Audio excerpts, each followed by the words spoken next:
यदृद्धिं सूत्राम्णो वरद परमोच्चैरपि सति मदश्चक्रे बाणः परिजन विधेया त्रिभुवनः न तच्चित्रं तस्मिन् वरिवसि तर्हि त्वच्चरणयोर्न कस्याप्युन्नत्यै भवति शिरसस्त्वयि अवनतिः। अब यहाँ पर ये बताते हैं कि भगवान शंकर कैसे कैसे को लोगों को क्या क्या दे देते हैं। बाणासुर था, बाणा नाम का असुर, उसने भगवान शंकर की आराधना की और उसको भगवान शंकर ने वरदान दिया। तो उस वरदान के प्रभाव से उसने सबको जीत लिया। सूत्रामणः मतलब इंद्रस्य, इंद्र की संपत्ति भी उसके सामने छोटी पड़ गई।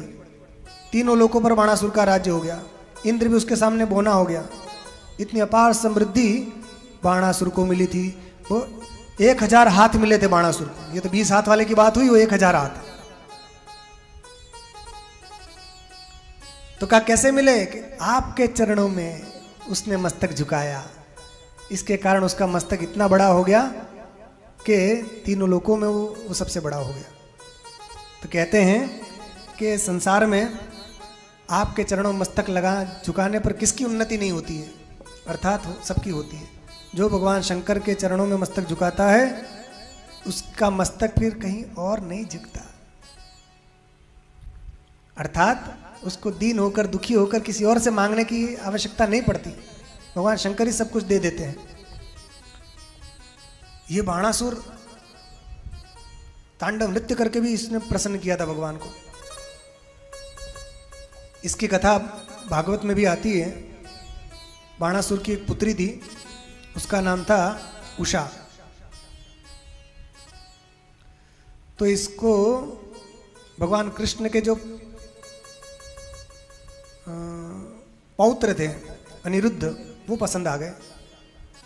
तो उसने अपनी सहेली के द्वारा अनिरुद्ध को किडनैप करवा लिया और अपने राज्य में रख लिया, शोणितपुर। जब भगवान को पता चला तो भगवान युद्ध करने के लिए गए और बाणासुर के साथ घमासान युद्ध हुआ। तो वहां बाणासुर की सहायता करने के लिए भगवान शंकर आ गए अपने गणों सहित। भगवान कृष्ण के साथ शंकर जी का युद्ध होने लगा।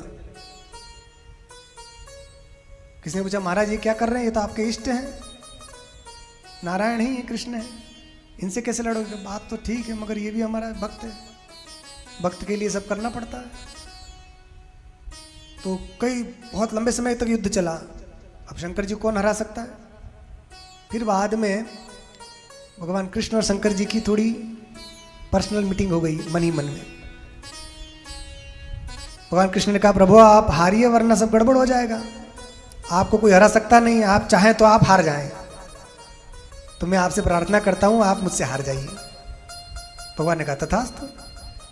क्या करेंगे? तो भगवान ने कहा कि एक काम करो, एक जम्हाई वाला अस्त्र चला दो तो उससे मैं बेहोश हो जाऊंगा। फिर भगवान कृष्ण ने एक जृंभास्त्र चलाया तो भगवान शंकर बेहोश से हो गए।